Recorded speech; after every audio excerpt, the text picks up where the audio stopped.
Blaireau, t'as vu l'article de Vice sur la TAT? Attends, mais tu m'as appelé comment là? Bah, Théo? Ah, ok. Bah du coup, non, ça parle de quoi? Bah, du ATAT.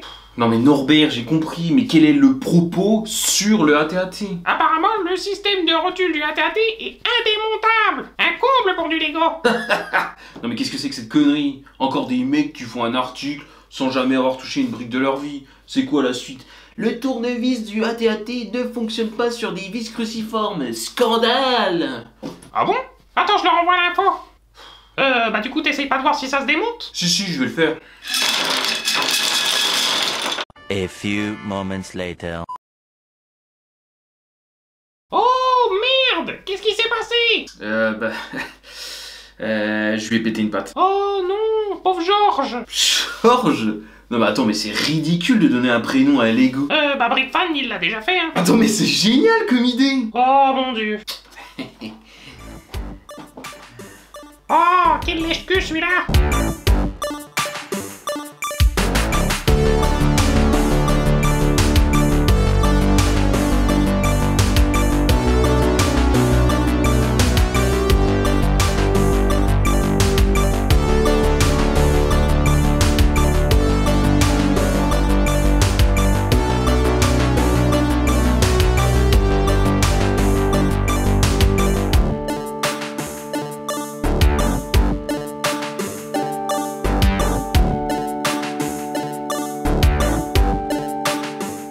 Nous sommes le 13 décembre et nous allons découvrir ce qui se cache dans la case du jour.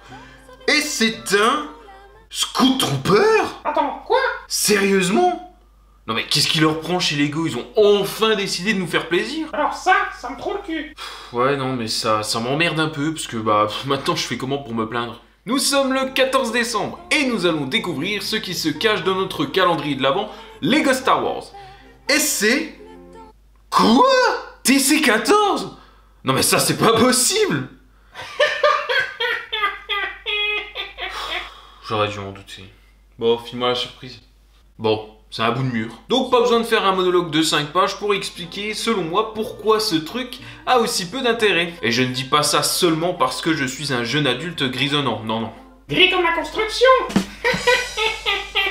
C'est marrant, non? Non. Et je suis persuadé que même les enfants, en ouvrant cette case, se sont mis à pleurer instantanément. Ah ouais, maman, qu'est-ce que c'est, ouais. Ah, gros malaise. Nous sommes le 15 décembre et nous allons découvrir ce qui se cache dans la case du jour.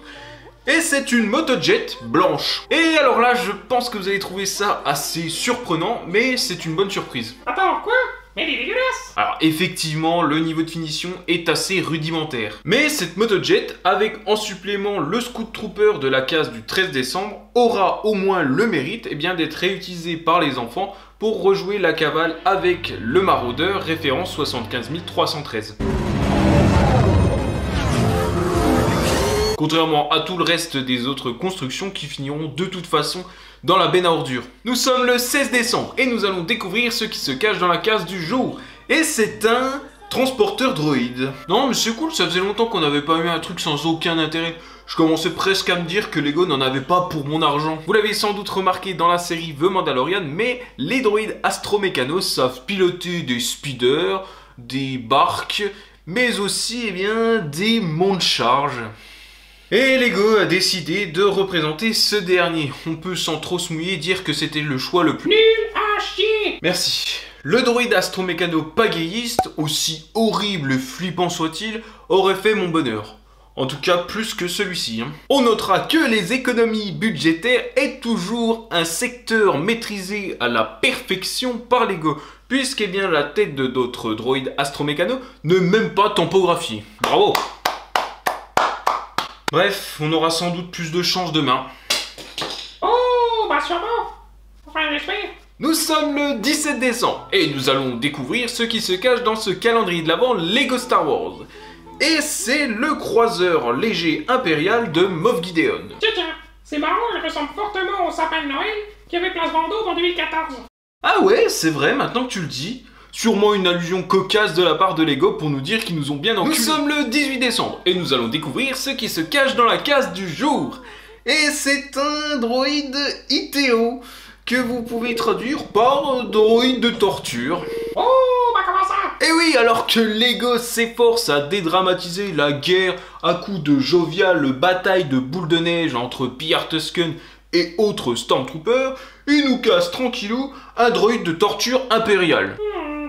C'est peut-être une manière subliminale de nous dire que pour les designers, concevoir ce calendrier de l'Avent tous les ans est une véritable torture. Attends, tu crois? Bah non, je déconne. Nous sommes le 19 décembre et nous allons découvrir ce qui se cache dans notre calendrier de l'Avent Lego Star Wars. Et c'est un Slave One. Oups, pardon, un Boba Fett Starship. Attends une minute. Sur les 8 vaisseaux miniatures qu'on a eu pour le moment dans ce calendrier de l'Avent Lego Star Wars, 6 sont au catalogue Lego en version 7. Donc ce calendrier de l'Avent, en plus de générer de la frustration à chaque ouverture de case, n'est en fait qu'une énorme pub payante pour les 7 dispo au catalogue Lego. Non mais c'est génial hein. Bordel, ils sont forts ces cons. Neige blanche